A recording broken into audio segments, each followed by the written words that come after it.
이제 어찌 하다가 이제 출판계에 들어와서 하여튼 그 기획이라는 게 저는 이제 기획자가 갖고 있는 경험 속에서 출발을 한다고 생각해요.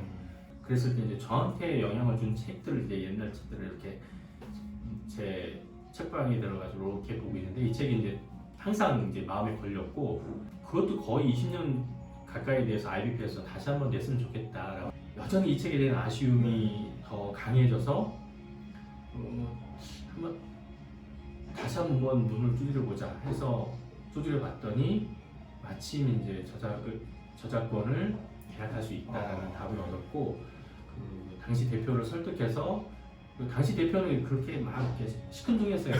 네. 저는 그러다가 이제 그 출판사 나와서 다른 출판사 이렇게 또 다니고 했는데 그동안 10년이 지났는데도 책이 안 나오는 거예요.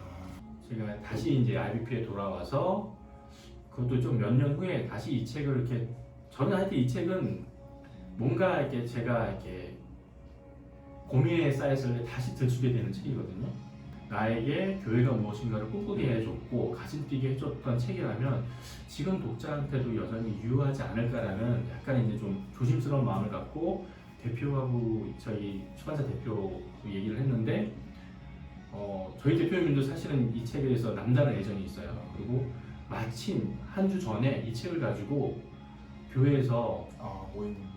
책 읽기 모임을 그래서 참 우연찮게도 의기투합이 돼서 이 책을 저자로 직접 눈을 두드렸고 저자가 이게 책을 출간할 수 있다라고 답변을 얻어서 뭐 계약부터 책이 출간되기까지 약 한 달 정도밖에 안 될 정도로 바로 이게 그렇게 해서 나온 책이죠.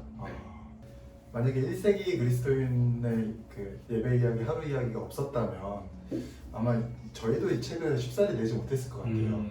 일단 이제 정말 많은 분들이 읽어주셨고 약간 이제 일종의 어떤 현상처럼 사람들이 또 봤고 또 이 1세기라는 단어가 가지는 그런 매력, 끌림들이 있는 것 같은데요. 이제 이런 장르를 보통 이제 히스토리컬 픽션이라고 하잖아요. 이 장르는 어떻게 설명할 수 있을까요? 네, 사실 그 소위 이제 팩션이라고 하죠. 팩션.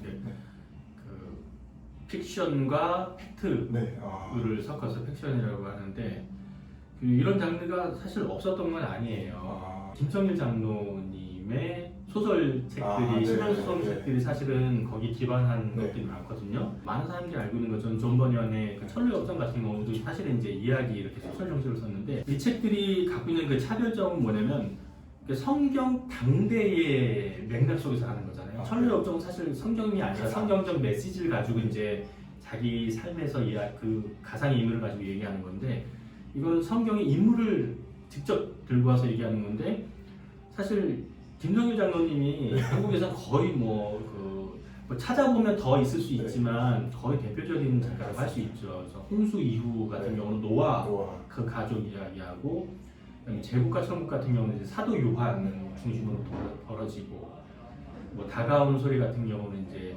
여리고성의 라합 이야기를 가지고 풀어나가잖아요. 그러니까 그런 것처럼 약간 이런 류의 책들은 사실은 좀 더 있었어요. 믿음의 글들. 그 시리즈가 그랬고 그리고 신학계에서 사실 이런 류로 가장 대표적인 것은 최근에도 이제 비아 출판사에서 다시 나온 갈릴리아 사람의 그림자라는 그 책인데 그 책은 이제 가상의 인물이 예수 주변에서 벨라베의 비밀정보원으로 활약을 하면서 예수를 알아가고 그러면서 이제 역사적 예수가 어떤가를 추적해내는 구조로 굉장히 유명했던 책이고 아주 소설적 기법으로 이런 성경 속 이야기와 인물들 그거를 다시 얘기하는 게 새로운 건 아니에요. 그 성경 배경 속 성경에서 나온 걸 가지고 이렇게 얘기하는 것들은 사람들은 여전히 관심을 가지고 있었고 그러나 최근에 1세기 교회 예배 이야기, 1세기 그리스도인의 하루 이야기를 통해 가지고 조금 더 1세기를 들여다볼 수 있는 관심이 좀 연결된 거 아닌가라는 생각을 하고 있어요. 기존에 나왔었던 책들하고 좀 다른 거는 분명하게 확실히 저자가 신학학을 성서신학을 해야 맞습니다. 확실히 독자가 이 책은 굉장히 얇지만 문장 하나에 이렇게 어떤 묘사하는 거 안에 사회학적, 문화인류학적 그 얘기가 다 들어가 있거든요. 그래서 놀라울 정도가 굉장히 많아요. 그때 예전에는 정말 30년 전에는 그냥 초대교회 모습 그것이 생생히 주는 것이 충격적이었는데 나중에 읽어보면 아 이게 그거였구나 그런 의미였구나라는 걸 알고 놀랐는데 이렇게 신학학, 성서신학을 한 사람들이 사회학적, 문화인류학적 이 통찰을 여기 구석에 녹아내가지고 하는 거는 좀 최근에 하여튼 굉장히 큰 의미 있는 작업인 것 같아요. 그게 이제 기존에 나와있던 책들과의 차별성인데 학자적인 엄밀성이 이제 자료 수많은 자료들 중에서 정말 필요한 자료를 이제 취사 선택해서 하나의 어떤 내러티브 또는 이제 결과물로 이끌어낼 네. 수 있다는 게 사실 학자의 강력한 이제 영역이죠. 네. 정말 작업이 잘 돼 있는 것 같고 그러니까 이게 사용되는 게 두 가지 정도예요. 아까 얘기한 것처럼 예배에 대한 그러니까 뭐잘 다니고 있는 사람도 예배가 건조하잖아요.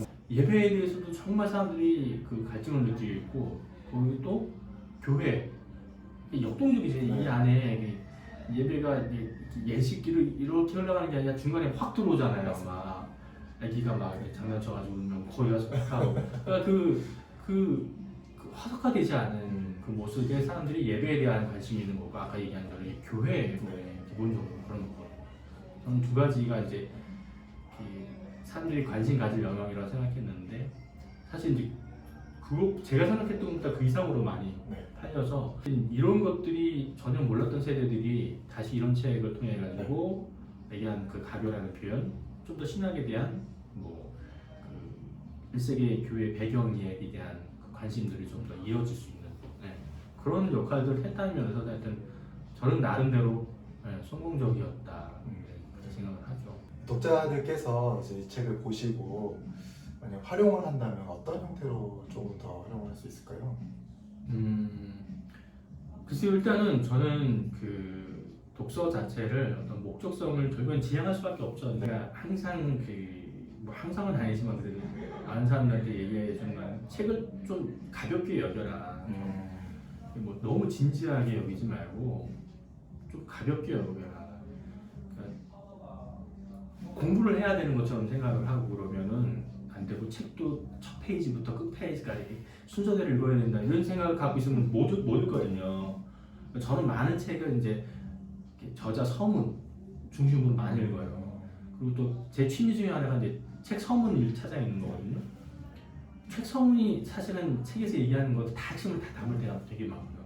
그러니까 독자가 이 책을 활용한다고 했을 때 활용의 목적을 일단은 주지 말고 그냥 재미로 이게 편하게 재미 없으면 덮는 거고 집어 던지는 거고 재밌으면 이렇게 보고서 여기서 나오는 어떤 이렇게 힌트 하나를 얻었으면 이건 뭐지 해가지고 그거 이렇게 뿌리캐가지고 하는 이제 고구마 줄거리 이제 막 나오는 것처럼 막 책 쫓아가면 되는 거거든요. 제가 이제 이 책에서 로버트 뱅크스를 알아서 그 로버트 뱅크스 책을 이제 찾아보고 일상 신앙, 일상 영성에 대한 관심을 이제 확대하는 것처럼 사실 책이 1세기 교회, 초대교회 얘기를 하지만 또 가정교회 얘기를 하지만 제가 이 책에서 머물지는 않았거든요.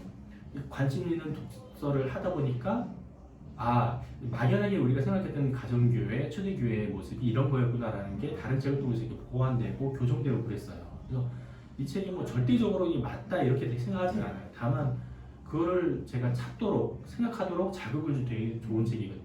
그러니까 독자가 일단은 책을 가볍게 생각하고 책을 읽다가 어떤 부분에서 딱 꼽혔으면 그 책을 조금 더 이제 찾아볼 수 있는 그런 쪽으로 방향을 선회하고 나아가면 좋지 않겠냐라고 생각하고요. 그런 면에서는 사실은 고린도에서 보낸 일주일은 조금 더 자료가 훨씬 더 풍성해요. 오, 완전 무대를 뒤집어 놓으셨다. 진짜 최고의 선배.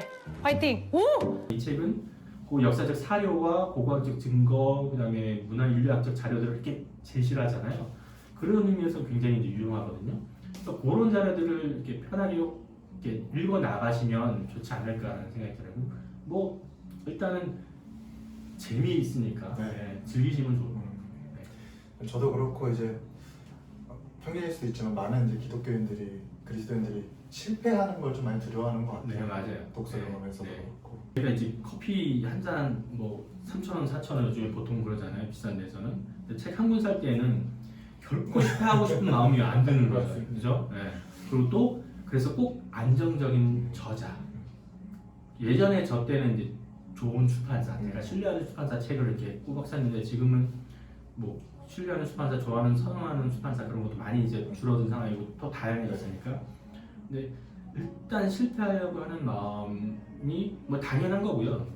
근데 어찌됐든 거기서 조금만 실패를 더 해보면 생각보다 실패가 많은 경험을 주게 줄 수 있다라는 또 생각하시면 좋지 않을까. 모험을 떠나야겠군요. 네. 모험으로 모험으로.